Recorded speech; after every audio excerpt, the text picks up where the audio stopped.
Corporatocracy is this group of individuals who run our biggest corporations, and they really act as the emperor of this empire. They control our media, either through direct ownership or advertising. They control most of our politicians because they finance their campaigns, either through their corporations or through personal contributions that come out of the corporations. They're not elected. They don't serve a limited term. They don't report to anybody. And at the very top of the corporatocracy, you really can't tell whether a person's working for a private corporation or the government because they're always moving back and forth. So, you've got a guy who one moment is the president of a big construction company like Halliburton, and the next moment he's vice president of the United States, or the president who is in the oil business. And this is true whether you've got Democrats or Republicans in the office. You have them moving back and forth through the revolving door. And in a way, our government is invisible a lot of the time, and its policies are carried out by our corporations on one level or another. And then again, the policies of the government are basically forged by the corporatocracy and then presented to the government. They become government policy. So it's an incredibly cozy relationship. This isn't a conspiracy theory type of thing. These people don't have to get together and plot to do things. They all basically work under one primary assumption, and that is that they must maximize profits regardless of the social and environmental costs.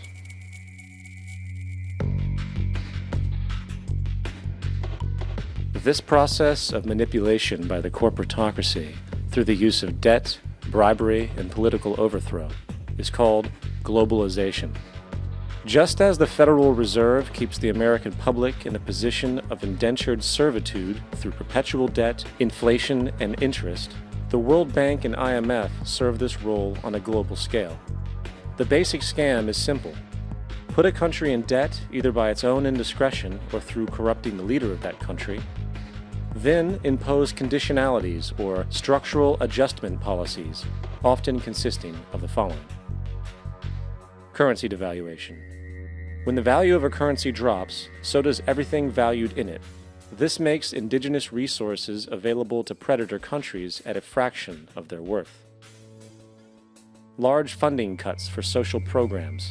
These usually include education and healthcare, compromising the well-being and integrity of the society, leaving the public vulnerable to exploitation. Privatization of state-owned enterprises. This means that socially important systems can be purchased and regulated by foreign corporations for profit. For example, in 1999, the World Bank insisted that the Bolivian government sell the public water system of its third largest city to a subsidy of the U.S. corporation Bechtel. As soon as this occurred, water bills for the already impoverished local residents skyrocketed. It wasn't until after a full-blown revolt by the people that the Bechtel contract was nullified. Then there is trade liberalization, or the opening up of the economy through removing any restrictions on foreign trade.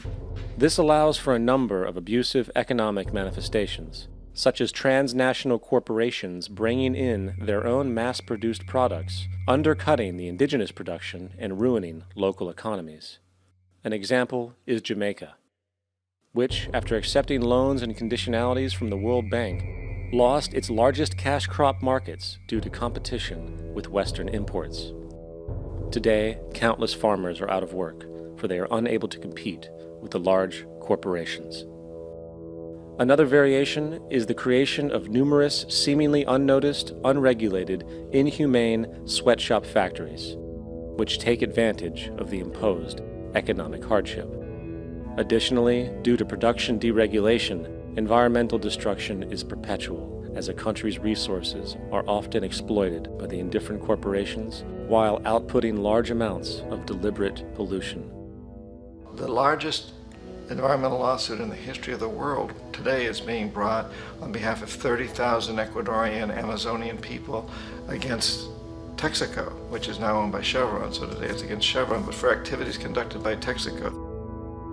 Estimated to be more than 18 times what the Exxon Valdez dumped into the coast of Alaska. In the case of Ecuador, it wasn't an accident. The oil companies did it intentionally. They knew they were doing it to save money out there rather than arranging for proper disposal. Furthermore, a cursory glance at the performance record of the World Bank reveals that the institution, which publicly claims to help poor countries develop and alleviate poverty, has done nothing but increase poverty and the wealth gap, while corporate profits soar. In 1960, the income gap between the fifth of the world's people in the richest countries versus the fifth in the poorest countries was 30 to 1. By 1998, it was 74 to 1. While global GNP rose 40% between 1970 and 1985, those in poverty actually increased by 17%. While from 1985 to 2000, those living on less than $1 a day increased by 18%. Even the Joint Economic Committee of the U.S. Congress admitted that there is a mere 40% success rate of all World Bank projects. In the late 1960s, the World Bank intervened in Ecuador with large loans. During the next 30 years, poverty grew from 50% to 70%. Under or unemployment grew from 15 to 70%. Public debt increased from $240 million to $16 billion, while the share of resources allocated to the poor went from 20% to 6%. In fact, by the year 2000, 50% of Ecuador's national budget had to be allocated for paying its debts. It is important to understand the World Bank is, in fact, a U.S. bank supporting U.S. interests, for the United States holds veto power over decisions, as it is the largest provider of capital. And where did it get this money? You guessed it, it made it out of thin air through the fractional reserve banking system. Of the world's top 100 economies, as based on annual GDP, 51 are corporations, and 47 of that 51 are U.S.-based. Walmart, General Motors, and Exxon are more economically powerful than Saudi Arabia, Poland, Norway, South Africa, Finland, Indonesia, and many others. And as protective trade barriers are broken down, currencies tossed together and manipulated in floating markets, and state economies overturned in favor of open competition and global capitalism, the empire expands.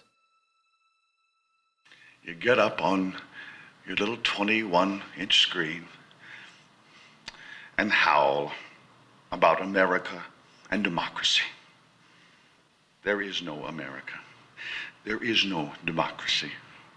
There is only IBM and ITT and AT&T and DuPont, Dow, Union Carbide, and Exxon. Those are the nations of the world today. What do you think the Russians talk about in their councils of state? Karl Marx? They get out their linear programming charts, statistical decision theories, Minimax solutions, and compute the price-cost probabilities of their transactions and investments, just like we do. We no longer live in a world of nations and ideologies, Mr. Beale. The world is a college of corporations, inexorably determined by the immutable bylaws of business.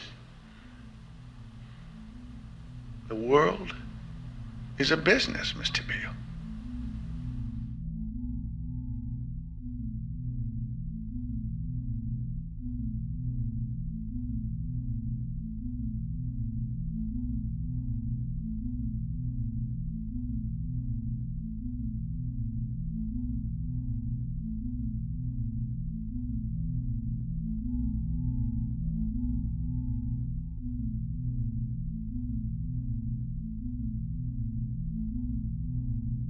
The world is being taken over by a handful of business powers who dominate the natural resources we need to live while controlling the money we need to obtain these resources. The end result will be world monopoly, based not on human life, but financial and corporate power.